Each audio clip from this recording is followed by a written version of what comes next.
It is good to have knowledge of what the Chinese do. But we must warn ourselves and ask ourselves, what is the long-term goal? Let me give you this example, and this is why many of the civilizations that have conquered Africa have always been ahead of us in terms of getting what they want. I'm quite certain that here in Dar es Salaam, as in many African capitals, we have the French Cultural Center, or the British Cultural Center, or the American Cultural Center. The reality of the world is that each civilization, whether they like it or not, or whether they deny it or not, would want to see their culture as the dominant culture. It is our duty to warn ourselves that these are only useful to this extent. And that is why in writing the book, Decolonizing the Mind, Kenya's Ngugi wa Thiong'o says that it is incumbent upon us to identify that which is good. And if you look at the way we used to teach at our universities for a long time, when we taught literature in the 1970s, we used to talk about English literature. Then we recognized that it was not English literature, it was literature in English. Because it was Chinua Achebe writing, it was David Rubadiri writing, it was Cyprian Ekwensi writing. And when we were teaching history at that time, we had courses which were history of the African national movements. We knew who was doing what in Guinea-Bissau. We knew who was doing what in Libya. We knew who was doing what in Addis Ababa. Africans knew what was happening in Africa. But if today you look at, we now have something that is called the competency-based education. We simply want people to be skillful plumbers or electricians, and there is nothing wrong with that. But history has demonstrated times without number that the mind is the site of action in order to direct us in the right way. Permit me to give you an example. During our own lifetime, we have seen China rise. There is something to copy from the Chinese. There is definitely something to copy from the Chinese. We did not have phones from China today. Out of every 10 phones, there are possibly 6 Chinese phones. The Americans are so worried now that you see what they are doing with the Chinese. They want to completely dismember China so that it doesn't participate in the 5G. They did it because they were disciplined, because they know what they wanted, and they are going at it. And I'm submitting that we too can do that.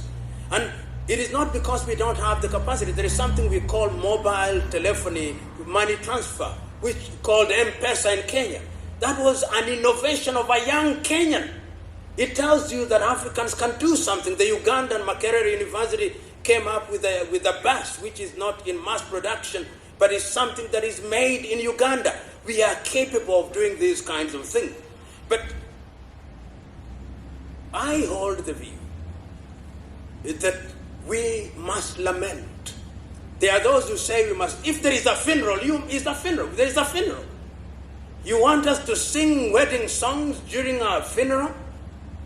There are things to lament about in Africa, and it is through the lamentations that we'll then discover what we do in order to realize our potential. For the moment, there are things that we must lament about.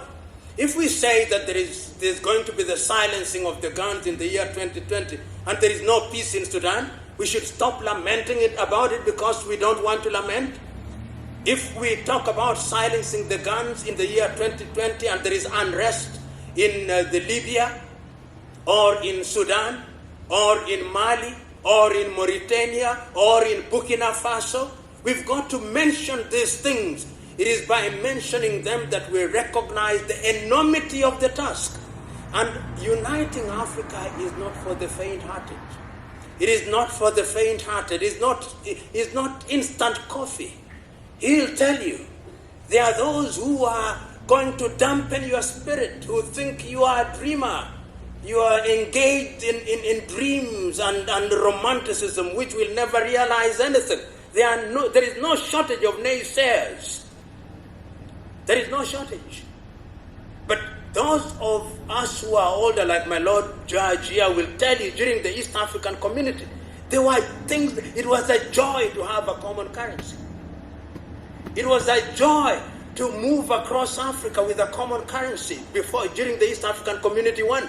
That is why we came back again and said we need another East African community with a common currency. It was a joy for a Kenyan student to study in Dar es Salaam, to study in Makerere, and a Tanzanian student to study in Nairobi and in Uganda. It was a joy.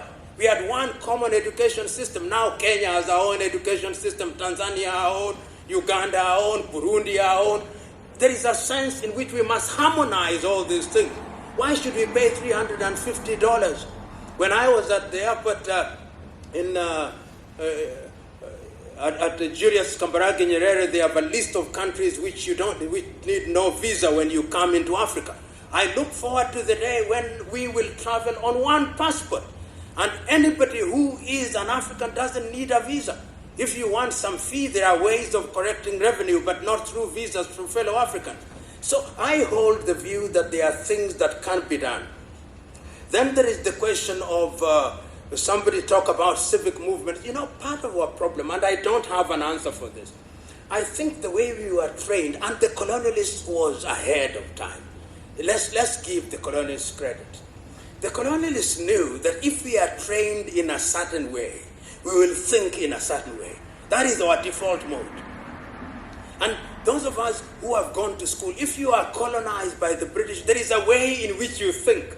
Even when if you are a judge, my Lord will tell you, you think that when you cite a leading English authority, Lord Danning having said something, you think you are now most learned. Lord Danning said it.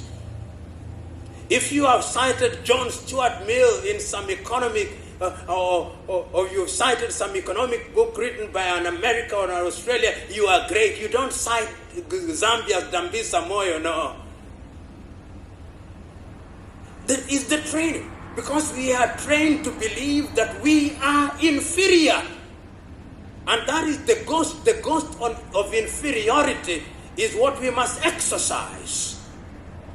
Once we exercise the ghost of inferiority, then we are going to go somewhere.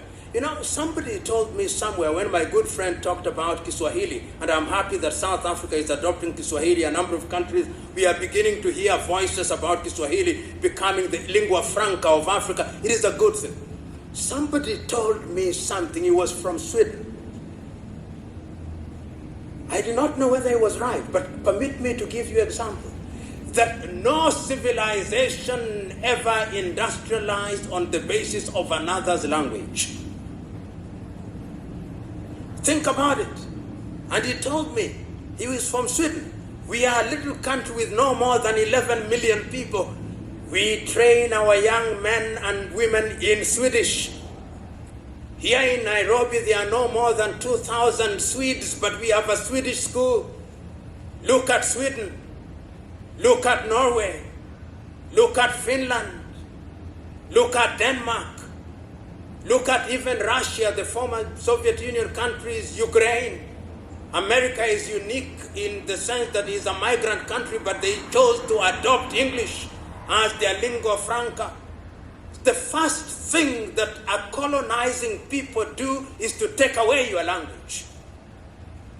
Because once they have taken away your language, Mwalimu Nyerere said something that was very interesting. He said in Kiswahili at one time, I think it was in 1999, and he said it in Kiswahili, and I'm going to try and say it in Kiswahili. He said, nakumbuka mwaka wa 60 nikiwa rais na George Kahama. Those of you who can't understand Swahili, somebody will translate. George Kahama alikuwa waziri wangu. Thank you for watching. Please like and subscribe to our channel.